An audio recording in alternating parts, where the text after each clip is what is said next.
सुप्रभात साथियों दोस्तों। आज हम उस सत्य के समक्ष खड़े हैं। आज हम उसकी व्याख्या करेंगे जिन्होंने भारत के राष्ट्रपति के रूप में कार्य किया है, बहुत ही गौरवपूर्ण कार्य किया है। सपने वो नहीं होते दोस्तों, क्या कहा है इन्होंने कि सपने वो नहीं होते जो आप नींद में देखें। सपने वो नहीं होते जो आप नींद में देखें, सपने तो वो होते हैं जो आपको सोने न दें। मेरे प्यारे, आज हम शुरुआत करते हैं डॉक्टर अब्दुल एपीजे कलाम की, जहां से हर बार परीक्षा में प्रश्न बनता है। ध्यान रखना है इनकी इस लाइन को। सपने वो नहीं होते, सपने वो नहीं होते, सपने वो नहीं है जो आप नींद में देखें। इन्होंने कहा था कि सपने वो नहीं है जो आप नींद में देखें, सपने तो वो होते हैं जो आपको सोने न दें। आज हम उस शख्स के सामने खड़े हैं, उसके सामने खड़े हैं दोस्तों, और हमारे शख्स हैं डॉक्टर एपीजे अब्दुल कलाम। देखना, और ये भारत के राष्ट्रपति के रूप में इन्होंने कार्य किया है दोस्तों। रामेश्वर तमिलनाडु 15 अक्टूबर 1931 में इनका जन्म हुआ था। ठीक है, आते हैं हम इनके व्याख्या पर। क्या कहते हैं? प्रस्तुत गद्यांश हमारी पाठ्य पुस्तक हिंदी के हम और हमारा आदर्श नामक पाठ से अवतरित है, और इसके लेखक हमारे डॉक्टर अब्दुल एपीजे कलाम जी हैं, जिन्होंने राष्ट्रपति के रूप में भारत की सेवा की है। ठीक है दोस्तों, यहाँ लिखा है पाठ का शीर्षक और लेखक का नाम। आप इसी प्रकार से लिखेंगे कि प्रस्तुत गद्यांश हमारी पाठ्य पुस्तक हिंदी के हम और हमारा आदर्श नामक पाठ से अवतरित है, और इसके हमारे जो लेखक हैं डॉक्टर अब्दुल एपीजे कलाम हैं। दूसरा हमारा क्वेश्चन है, लेखक समृद्धि और आध्यात्म को आपस में विरोधी क्यों नहीं मानता? सीधे दोस्तों यहाँ पर दिया है, समृद्धि और आध्यात्म एक दूसरे के विरोधी हैं, या भौतिक वस्तुओं की इच्छा रखना कोई गलत सोच नहीं है। मैं यह नहीं मानता कि समृद्धि और आध्यात्म एक दूसरे के विरोधी हैं, बिल्कुल नहीं। तो लेखक के कहने का मतलब है कि लेखक समृद्धि और आध्यात्म को आपस में विरोधी क्यों नहीं मानता। समृद्धि का मतलब होता है ग्रोथ, उन्नति, डेवलपमेंट या फिर विकास, और आध्यात्म का मतलब होता है ईश्वरीय इच्छा के प्रति हमारी भक्ति। या फिर आध्यात्म में हम भक्ति करें, हम भगवान का भजन करें, भगवान में लीन हो जाए, उसी का नाम है अध्यात्म। तो समृद्धि और अध्यात्म एक दूसरे के पूरक हैं, एक दूसरे के विरोधी नहीं है। आपको यहाँ भी आपको 2 अंक मिल जाएगा, यहाँ भी आपको 2 अंक मिल जाएगा। अगला है, समृद्धि से हमें क्या लाभ होता है? समृद्धि से हमें क्या लाभ होता है? पहले अब इसमें देखते हैं समृद्धि, क्योंकि समृद्धि अपने साथ सुरक्षा तथा विश्वास लाती है, जो हमारी आजादी को बनाए रखने में सहायक है। समृद्धि का मतलब होता है ग्रोथ करना, डेवलपमेंट करना, विकास करना, उन्नति करना, वही है समृद्धि। हम आगे लगातार बढ़ रहे हैं, चाहे पढ़ाई में बढ़ रहे हैं, खेती में बढ़ रहे हैं, बिजनेस में बढ़ रहे हैं, रोजगार में बढ़ रहे हैं, है? किसी भी कार्य में अगर हम ग्रोथ कर रहे हैं, विकास कर रहे हैं, समृद्धि कर रहे हैं, तो ही हमारा क्या है? समृद्धि। समृद्धि से हमें क्या लाभ मिलता है? समृद्धि से हमें क्या लाभ मिलता है कि हम लगातार जिस क्षेत्र में रह करके, जिस क्षेत्र में होकर के हम अपने कार्य का संचालन करते हैं, उस क्षेत्र में हमारा कार्य ग्रोथ करता है, विकास करता है, डेवलपमेंट करता है। या फिर मेरे दोस्तों, इस प्रकार से आप नहीं लिख सकते हैं, यहाँ आप सीधे गद्यांश पे आइएगा, क्योंकि समृद्धि अपने साथ सुरक्षा तथा विश्वास लाती है, जो अंततः हमारी आजादी को बनाए रखने में सहायक है। यहाँ से आप इस गद्यांश का आंसर दे सकते हैं। अगला है, प्रकृति का कोई काम पूर्ण मनोयोग से होता है, इसका आशय स्पष्ट कीजिए। प्रकृति अपने सारे कामों को मनोयोग से करती है दोस्तों। बरसात हो, सुबह हो, रात हो, हर काम वह अपने टाइम से करती है। एक भी क्षण, एक भी पल उसमें अंतर नहीं होता है। बोलो क्यों? इसीलिए यहाँ शब्द का प्रयोग किया गया है मनोयोग, यानी कि उसके प्रति, प्रकृति के प्रति इफ और नो, इफ और नॉट नहीं होता है। ठीक है, यहाँ पर कवि के कहने का मतलब यही है कि प्रकृति का कोई काम पूर्ण मनोयोग से होता है। इसका आशय स्पष्ट कीजिए। प्रकृति अपने सारे कामों को अपने हर टाइम पे करती है। समय पे बरसात होती है, समय पे गर्मी पड़ती है, समय से सुबह होती है, समय से शाम होता है। तो मैं अपने काम को अगर समय से करना प्रारंभ कर दिया तो निश्चित ही एक दिन सफलता हमारे कदम चूमेगी। दोस्तों, आते हैं हम अगले पैराग्राफ पर। इसको थोड़ा सा हम स्क्रॉल कर लेते हैं, यहाँ आ जाते हैं। रेखांकित अंश की व्याख्या आपको करनी है। यहाँ दिया गया है, आप अपने आसपास देखेंगे तो पाएंगे खुद प्रकृति भी कोई काम आधे अधूरे मन से नहीं करती। कहने का मतलब है कि प्रकृति सुबह होना है तो प्रकृति धीरे धीरे सुबह नहीं करती है।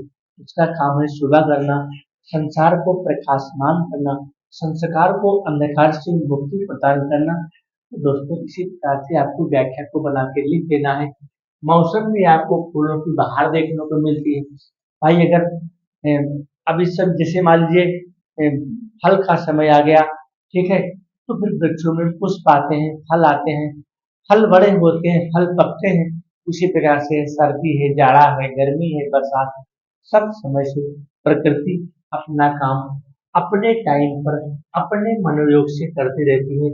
इस प्रकार से दोस्तों, आपको इस जो यहाँ पर अंडरलाइन की गई है, इसका आपको 3 लाइन में आपको लिखना है, ज्यादा में लिखना है। 1 2 3, 3 लाइन में इसके अंदर किया है। 4 लाइन में आप व्याख्या लिखोगे, पूरे गद्यांश की व्याख्या नहीं लिखोगे। अगला क्वेश्चन है, न्यूनतम और अनंत का आशय क्या है। यहाँ पर पूछा है न्यूनतम, न्यूनतम और अनंत का आशय। न्यूनतम माने होता है अल्प, न्यूनतम माने होता है अल्प, ठीक है, या फिर इसी को हम कहते हैं थोड़ा। और अनंत माने होता है जिसका कोई अंत ना हो, अनंत, जिसका जिसका कोई जिसका कोई अंत, क्योंकि अंत ना हो, जिसका कोई अंत ना हो। आ यहाँ पर उत्तर लगा है, आ का मतलब होता है अभाव, जिसका कोई अंत ना हो, ठीक है। या फिर अनंत, हम आकाश को भी कहते हैं, शून्य को भी कहते हैं अनंत। लेकिन यहाँ पर जो दिया, जो आपको लिखना है, न्यूनतम का मतलब अल्प, अनंत का मतलब जिसका कोई अंत ना हो। भौतिक समृद्धि के विषय में लेखक की क्या मानता है। भौतिक समृद्धि के विषय में लेखक की क्या मानता है, और भाई देख लेते हैं। भौतिक समृद्धि, समृद्धि वही है कि समृद्धि और आध्यात्म एक दूसरे के विरोधी हैं, ठीक है, एक दूसरे के विरोधी हैं। भौतिक और आध्यात्म एक दूसरे के विरोधी हैं। इसको एपीजे अब्दुल कलाम नहीं मानते हैं।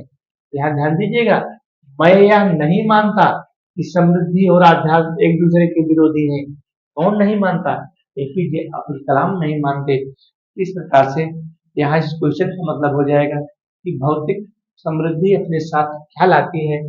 भौतिक समृद्धि अपने साथ विकास लाती है, डेवलपमेंट लाती है, ग्रोथ लाती है, एक्सपेरिमेंट लाती है, बहुत सारे प्रयोग को लाती है। दोस्तों, इस प्रकार से आपको प्रश्नों का आंसर बिल्कुल धैर्य के साथ, मनोयोग से के साथ देना है। सिर्फ आपको पकड़ना है क्या, पाठ का नाम और लेखक का नाम। पाठ का नाम और लेखक का नाम गलत किसी भी कीमत के नहीं होना चाहिए। बाकी आपको पूरे के पूरे अंक यहाँ पर मिलेंगे, 10 में 10 अंक मिलेंगे। कोई भी एक नंबर आपका माइनस नहीं कर सकता है, कोई भी आपका एक नंबर माइनस नहीं कर सकता है। लेखक के अनुसार मनुष्य को जीवन में भौतिक एवं आध्यात्मिक वस्तुओं को किस प्रकार स्वीकार करना चाहिए। तो भौतिक और जो आध्यात्मिक वस्तुएं होती हैं, उसको प्रभु की इच्छा के अनुसार या फिर स्वयं की इच्छा के अनुसार उसको क्या है, स्वीकार करना चाहिए, ठीक है। यहाँ पर गद्यांश में देख लेते हैं, गद्यांश में देख लेते हैं कि मौसम में आपको फूलों की बहार देखने को मिलेगी, अथवा ऊपर की तरफ से ही देखें, यह ब्रह्मांड आपके अनंत तक फैला दिखाई देगा, आपके यकीन से भी बड़े है, ठीक है। सुख की समृद्धि अपने साथ। यहाँ पर लिख सकते हैं कि खुद न्यूनतम वस्तुओं का भोग करते हुए जीवन बिता रहा हूँ, लेकिन मैं सर्वत्र समृद्धि की कद्र करता हूँ। इस प्रकार से आप इसका आंसर दे देंगे। आते हैं प्यारे अगले गद्यांश पर। अगला गद्यांश हमारा क्या कहता है, यहाँ आ जाते हैं।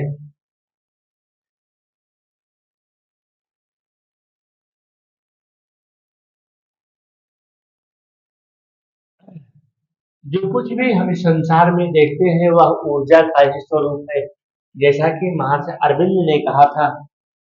यहाँ पर आपको लिखना है संदर्भ। संदर्भ कैसे लिखोगे प्यारे? प्रस्तुत गद्यांश या फिर प्रस्तुत अवतरण हमारी पाठ्य पुस्तक हिंदी के हम और हमारा आदर्श नामक पाठ से उद्धृत है या फिर अवतरित है, और इसके हमारे लेखक जो हमारे राष्ट्रपति के रूप में भारत की सेवा की है, डॉक्टर अब्दुल एपीजे कलाम माने गए हैं। लेखक ने अस्तित्व का हिस्सा किसे बताया है? अस्तित्व का मतलब होता है कुछ अपना वजूद, अपना हमारा क्या वजूद है, इसे हम आपको पढ़ा रहे हैं, मेरा भी कुछ वजूद है, उसी को कहा गया है अस्तित्व। यहाँ पर देखते हैं, यहाँ से आप लिख सकते हैं, इसलिए इसलिए जब हमने यह जान लिया कि आत्मा और पदार्थ दोनों ही अस्तित्व का हिस्सा हैं, वे एक दूसरे को पूरा तादाद में रखे हुए हैं। बस दोस्तों यही आपका आंसर हो गया। 2 नंबर यहाँ मिल गया, 2 नंबर आपको यहाँ मिल गया। प्रस्तुत गद्यांश का क्या प्रसंग है? तो गद्यांश का प्रसंग यही है कि आत्मा और पदार्थ दोनों अस्तित्व का हिस्सा हैं, दोनों इस प्रकृति के, इस सृष्टि के, इस मानव समाज के हिस्से हैं, क्योंकि आत्मा और पदार्थ क्या है? हिस्सा के रूप में कार्य करते हैं।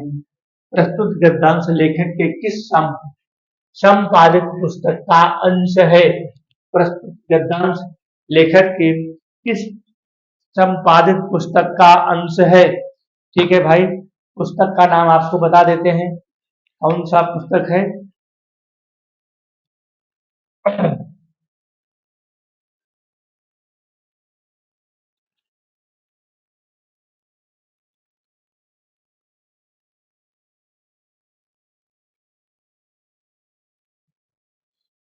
यहाँ पर जो पुस्तक दी गई है दोस्तों,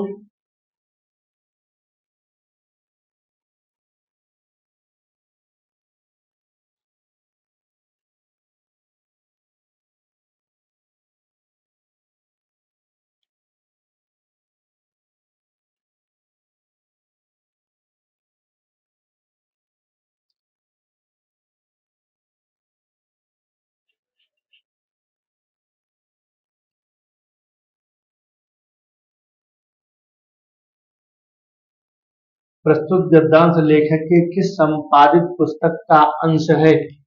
संपादित पुस्तक का अंश यहाँ पूछा है। संपादित पुस्तक का अंश थोड़ा सा यहाँ तो मिल नहीं रहा है दोस्तों। संपादित पुस्तक इनकी कौन सी है? सपना वो नहीं जो आप नींद में देखें।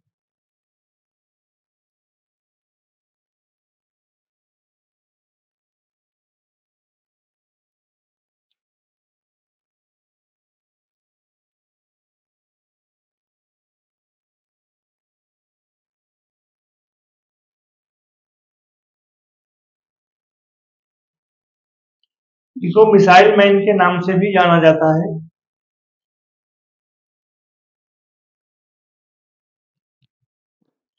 एक मिनट देख के बता ही देते हैं अब आपको।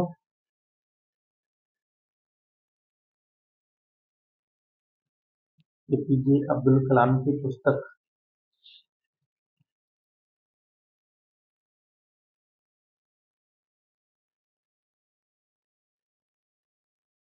द लाइफ ट्री है दोस्तों, मैंने अभी सर्च कर लिया है इसको।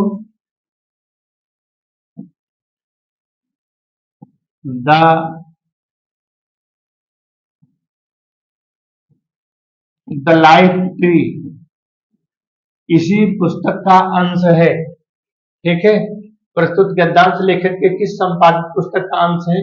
द लाइफ ट्री पुस्तक का अंश है। अभी दोस्तों इसको मैंने गूगल से सर्च किया। द लाइफ ट्री किताब एपीजे ने अबुल बकर जैनुद्दीन अब्दुल कलाम द्वारा लिखी गई है, और इसी पुस्तक का जो है यह अंश है। ठीक है, अगला हमारा क्वेश्चन है, गद्यांश के रेखांकित अंश की व्याख्या आप कर ही लोगे। ठीक है, जो कुछ भी हम इस संसार में देखते हैं वह सब ऊर्जा का ही स्वरूप है। जैसा कि मार्क्स अरविंद ने कहा है कि हम भी ऊर्जा के ही अंश हैं, अर्थात जो कुछ भी हमें इस संसार में दिखाई पड़ रहा है सब ऊर्जा का अंश है, सब प्रभु का अंश है, सब प्रकृति का अंश है। ठीक है, जो कुछ भी हमने इन संसार में, महर्षि अरविंद ने अस्तित्व का हिस्सा किसको माना है, महर्षि अरविंद ने अस्तित्व का हिस्सा किसको माना है, तो जो अस्तित्व का हिस्सा है, महर्षि अरविंद ने अस्तित्व का हिस्सा किसको माना है, ऊर्जा को माना है। अर्थात जो कुछ भी है इस संसार में वह सब ऊर्जा का ही रूप है। ठीक है दोस्तों, इस प्रकार से हमारा यह गद्यांश पूरा हो जाता है। थोड़ा सा 2-3 क्वेश्चन और यहाँ पर बचे हैं। गद्यांश के आधार पर तादात्म्य का आशय, तादात्म्य का मतलब होता है संबंध, मधुर संबंध स्थापित करना, एक दूसरे के संपर्क में आने की कोशिश करना। कैसी इच्छा रखना सर्वनाश या आध्यात्मिक बात नहीं है। कैसी इच्छा रखना, यहाँ लेखक के कहने का मतलब है कि कैसी इच्छा रखना सर्वनाश या आध्यात्मिक बात नहीं है। आओ भाई देख लेते हैं गद्यांश में है।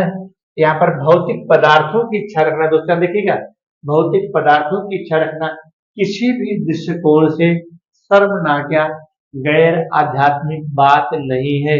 मतलब इस प्रश्न का आंसर आपको मिल गया। महर्षि अरविंद ने क्या कहा, महर्षि अरविंद ने कहा था कि यह जीवन, यह सृष्टि ऊर्जा का स्वरूप है। जो कुछ भी हम इस संसार में देख रहे हैं वह सब ऊर्जा का स्वरूप है, जैसा कि महर्षि अरविंद ने कहा है। इस भी आंसर का आपको इसी गद्यांश में आंसर मिला। कौन एक दूसरे से पूरा तादात्म्य रखे हुए हैं, कौन एक दूसरे से पूरा तादात्म्य रखे हुए हैं। तादात्म्य का मतलब होता है संबंध स्थापित करना। तो मनुष्य और ये जो यहाँ पर दिया गया है कि ऊर्जा और स्वरूप कौन एक दूसरे से तादात्म्य को रखे हुए हैं। यहाँ पर देखिए दोस्तों, वह एक दूसरे से पूरा, वह कौन हो गए, आत्मा और पदार्थ। यहाँ ध्यान दीजिएगा पहले यारे, आत्मा और पदार्थ दोनों ही एक दूसरे से क्या किए हुए हैं, तादात्म्य को स्थापित किए हुए हैं। यहाँ आप इस प्रश्न का आंसर दे सकते हैं, कौन एक दूसरे से पूरा तादात्म्य स्थापित किए हुए हैं। तो आत्मा, ठीक है, आत्मा, ठीक है, आत्मा और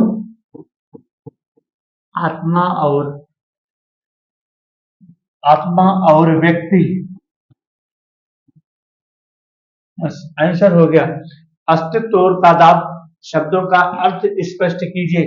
अस्तित्व का मतलब होता है वजूद, कुछ का भी कुछ वजूद है, कुछ का भी अस्तित्व है। कहते नहीं कि तुम्हारा भाई इस समाज में कुछ अस्तित्व नहीं है। जब तक तुम्हारे पास ज्ञान नहीं होगा, जब तक आपके पास धन नहीं होगा, बुद्धि नहीं होगा, विवेक हो नहीं होगा, तब तक इस समाज में कोई अस्तित्व व्यक्ति मानने को तैयार नहीं होता है। तादात्म्य का मतलब होता है संबंध स्थापित करना, एक दूसरे से तादात्म्य को स्थापित करना। ठीक है, चलते हैं अगले गद्यांश की तरफ। यहाँ आते हैं प्यारे, यहाँ क्या कह रहे हैं कलाम साहब, ठीक है, यहाँ आ जाते हैं। ये वाला मेरा गद्यांश है।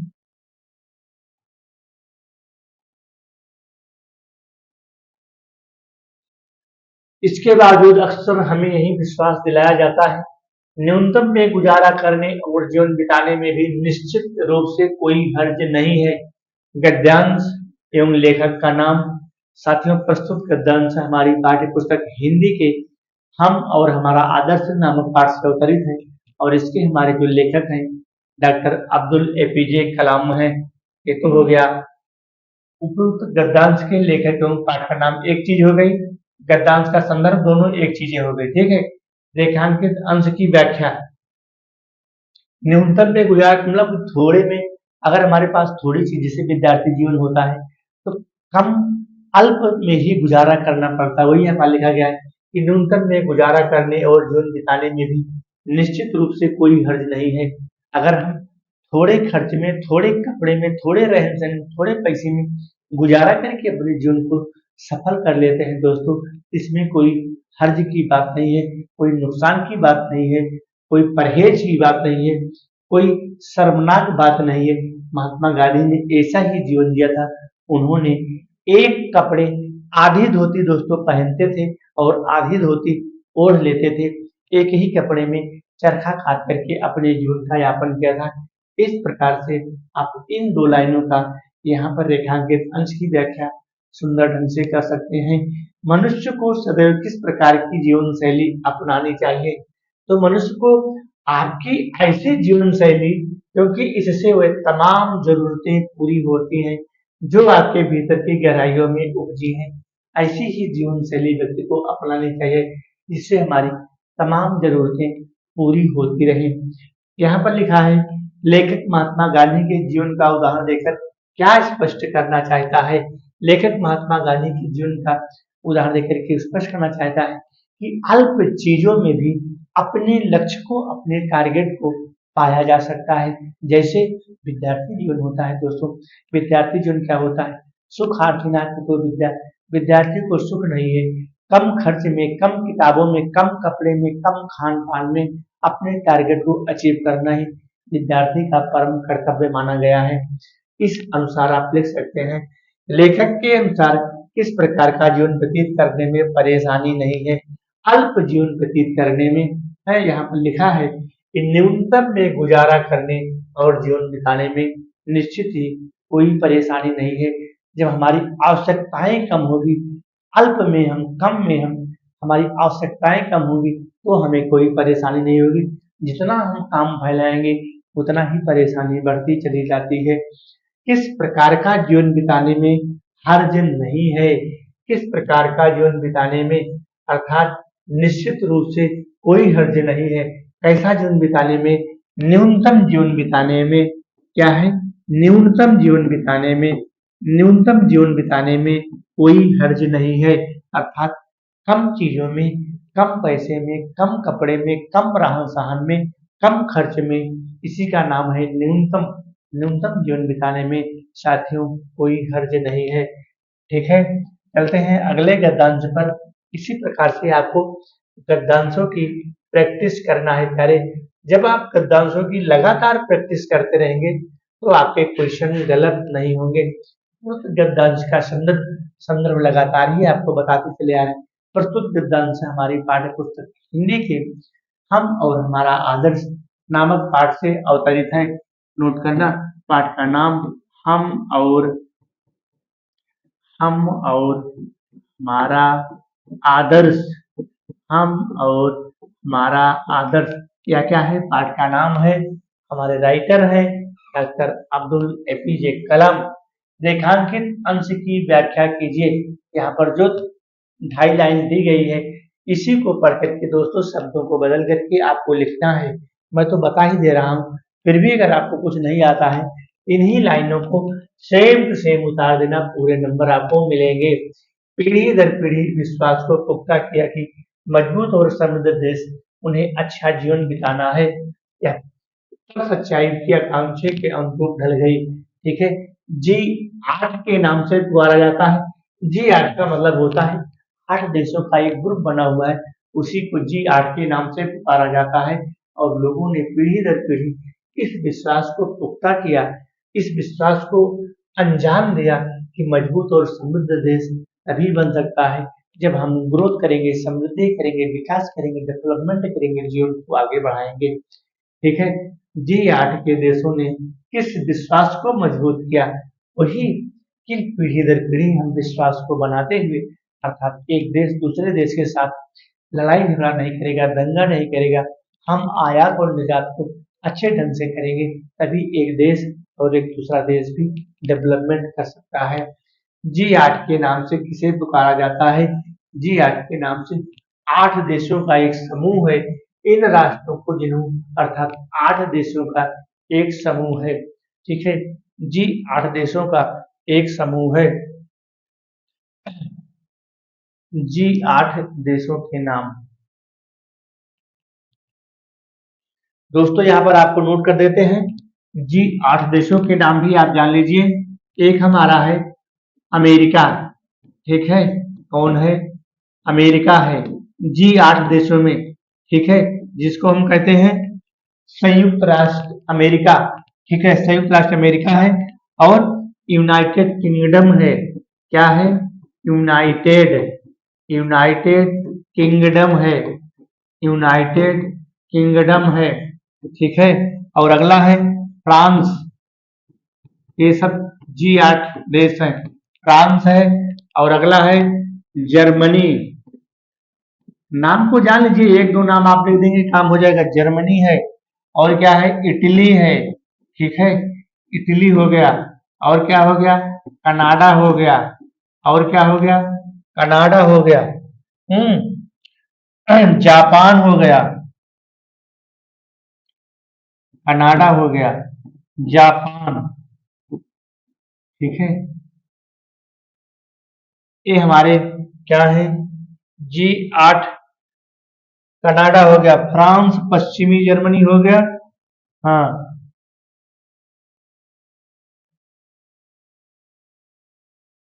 1 2 3 4 5 6 7, एक अभी कम पड़ रहा है। दोस्तों एक कम पड़ रहा है, कौन है, जर्मनी हो गया, इटली, कनाडा, जापान, भारत तो है नहीं, भारत इस G8 देशों में नहीं है। हाँ, एक और है, यूक्रेन है, यूक्रेन, ठीक है। इस प्रकार से क्या है, G8 देशों का समूह है। इसको आप, इनमें से आपको एक दो नाम भी याद रहेगा तब भी आपका काम हो जाएगा, इसमें कोई परेशान होने की बात नहीं है। अगला हमारा गद्यांश क्या कहता है, उपयुक्त गद्यांश का संदर्भ आप लिख लोगे। प्रस्तुत गद्यांश हमारी पाठ्य पुस्तक हिंदी के हम और हमारा आदर्श नामक पाठ से अवतरित है, और उसके हमारे जो लेखक हैं अब्दुल APJ कलाम है। रेखांकित अंश की व्याख्या, इस लाइन को आप पढ़ोगे, दो लाइन को, और कुछ भी ना है दोस्तों, तो इन्हीं लाइनों को सेम टू सेम उतार देना, दो चार शब्द बदल करके, आपको 2 नंबर यहाँ भी मिल जाएंगे, 2 नंबर यहाँ भी मिल जाएंगे। छोड़ना मत, छोड़ दोगे तो आपका नुकसान होगा। हमारी युवा शक्ति से संपर्क कायम करने के लिए मेरे फैसले का आधार भी यही रहा है। कहने का मतलब है, जब हमारी युवा शक्ति ग्रोथ करेगी, विकास करेगी, समृद्धि करेगी, डेवलपमेंट करेगी, तभी तो हमारा देश आगे को बढ़ेगा। तभी हम क्या होंगे, अच्छे भरे पूरे और सुख सुविधाओं से खुद का, परिवार का, समाज का, प्रदेश का, राष्ट्र का विकास करेंगे। बस ऐसे ही आपको लिखना, इसमें स्वर्णिम युग के लिए काम करना सही है। स्वर्ण का मतलब है, जैसे हमारा हिंदी साहित्य जो भक्ति काल है वह स्वर्णयुग है। क्यों स्वर्णयुग है, क्योंकि इसमें सूर्य तुलसी और झांसी जैसे महाकवियों का जन्म हुआ, ठीक है। स्वर्ण काल की, स्वर्ण काल का नाम दिया था ग्रियर्सन ने, और स्वर्ण युग का नाम दिया था बाबू श्याम सुंदर दास ने।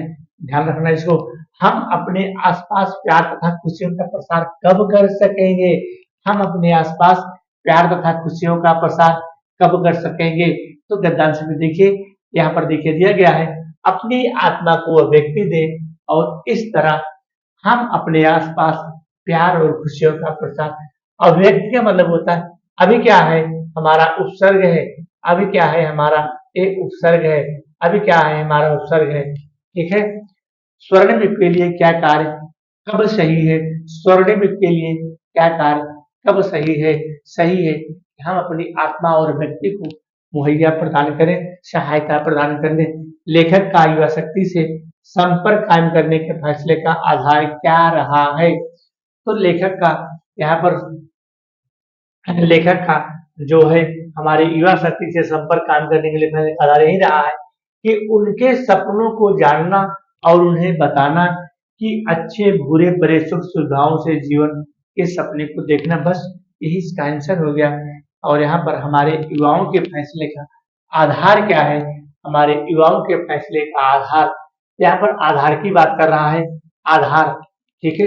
अगर आपको गद्यांश से मिलता है तो हमारे कायम करने के फैसले का आधार यही रहा है, क्या आधार रहा है, कि हमारा युवा शक्ति संपर्क कायम करे, ग्रोथ करे, विकास करे, डेवलपमेंट करे, बस फिर यही आपका क्या हो गया, आंसर हो गया।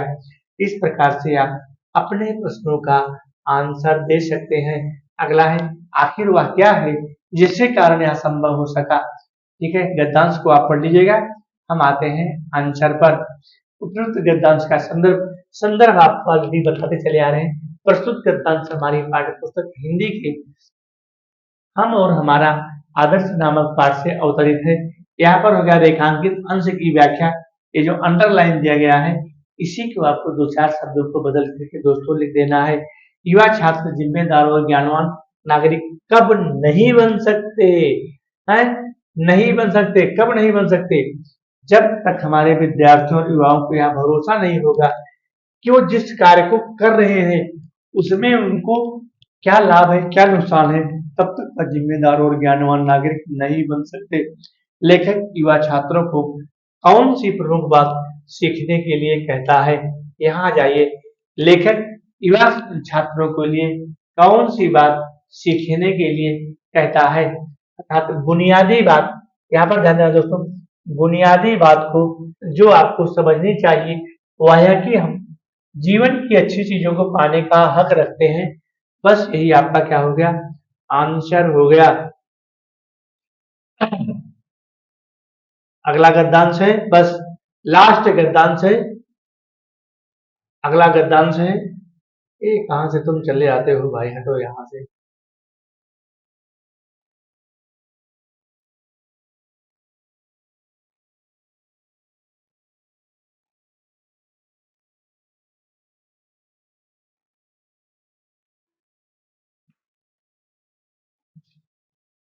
लेखक युवा छात्रों से क्यों मिलता है? अरे मिलता है, इस सवाल का जवाब तलाशते हुए अपने जीवन छात्र जीवन दिनों में बारे में मैं खास तौर से युवा छात्रों से क्यों मिलता हूँ? क्योंकि इसलिए मिलता हूँ कि जीवन का जो जवाब है, कैसे जीवन को तलाशा जाए, कैसे जीवन को निखारा जाए, इसीलिए लेखक युवा छात्रों से मिलता है। आप किन चीजों के पाने का हक रखते हैं? आप किन चीजों को पाने का हक रखते हैं? यहाँ पर सवाल को देखिए, आप किन चीजों के पाने का हक रखते हैं? ठीक है, अगर आपके गद्यांश में आंसर है तो ठीक है, नहीं है तो फिर आपको बना करके लिखना पड़ेगा। खासतौर से युवा छात्रों से ही क्यों मिलता हूँ, इस सवाल का जवाब तलाश में मैं अपने जीवन में दिनों के बारे में सोचता रामेश्वर के कितनी लंबी यात्रा पीछे मुड़ कर देखता हूँ तो विश्वास नहीं था आखिर वह क्या है। महत्वाकांक्षा कई दिमाग आती है, ख्याल आता है कि महत्वपूर्ण बात करें, मैंने अपने योगदान के मुताबिक ही अपना मूल्य आका बुनियादी बात जो सबसे आप किन चीजों के पाने का हक रखते हैं? तो आप क्या है, हम एक अच्छा और जिम्मेदार ज्ञानवान नागरिक बन सके, यही क्या है, हम अपने जीवन को पाने का हर हर हर व्यक्ति अपने जीवन में यह उसका हक है। क्या हक है? कि वह एक जिम्मेदार और ज्ञानवान नागरिक बन सके। उक्त पंक्तियों से आपको क्या प्रेरणा मिलती है? जीवन में आगे बढ़ने की, जीवन में आगे बढ़ने की हमें प्रेरणा मिलती है। ठीक है, यहाँ पर है बात जो समझनी चाहिए वह है कि आप जीवन की अच्छी चीजों को, यहाँ पर दोस्तों इस प्रश्न का आंसर हो गया, आप किन चीजों को पाने का हक रखते हैं। यहाँ पर है वह बात जो आपको, आप जीवन की अच्छी चीजों को पाने का हक रखते हैं, तो अच्छी चीजों में यही तो हुआ कि हम एक जिम्मेदार और ज्ञानवान नागरिक बने। यही अच्छी चीजों में शामिल है ना, कि जब हम जिम्मेदार खुद का, अपने बच्चों का, पत्नी का, परिवार का, माता पिता का ध्यान रखें, ज्ञान हो, विवेक हो, एक सुसंगठित नागरिक बने, खुद का, परिवार का, बच्चों का, माता पिता का, परिवार का, और हम विकास कर सकें। तो उक्त पंक्तियों से आपको क्या प्रेरणा मिलती है? जीवन में आगे बढ़ने की, अपने मूल्य को निर्धारित करने की यही प्रेरणा मिलती है। और रेखांकित अंश की व्याख्या आपको कर ही लेना है। ऐसे थोड़ा सा शब्दों को बदल करके आपको प्यारे लिखना है, इसमें बहुत ज्यादा उलझना नहीं है, लेकिन छोड़ना नहीं, ना भी है सेम लाइन को उतार देना। पाठ का शीर्षक और लेखक का नाम, प्रस्तुत गद्यांश हमारी पाठ्य पुस्तक हिंदी की, दोस्तों ध्यान दीजिएगा, प्रस्तुत गद्यांश हमारी पाठ्य पुस्तक हिंदी के है, हम और हमारा आदर्श नामक पाठ से अवतरित है, और इसके हमारे लेखक कौन है? एपीजे अब्दुल कलाम। दोस्तों इसी प्रकार से आपको संदर्भ को लिखना है।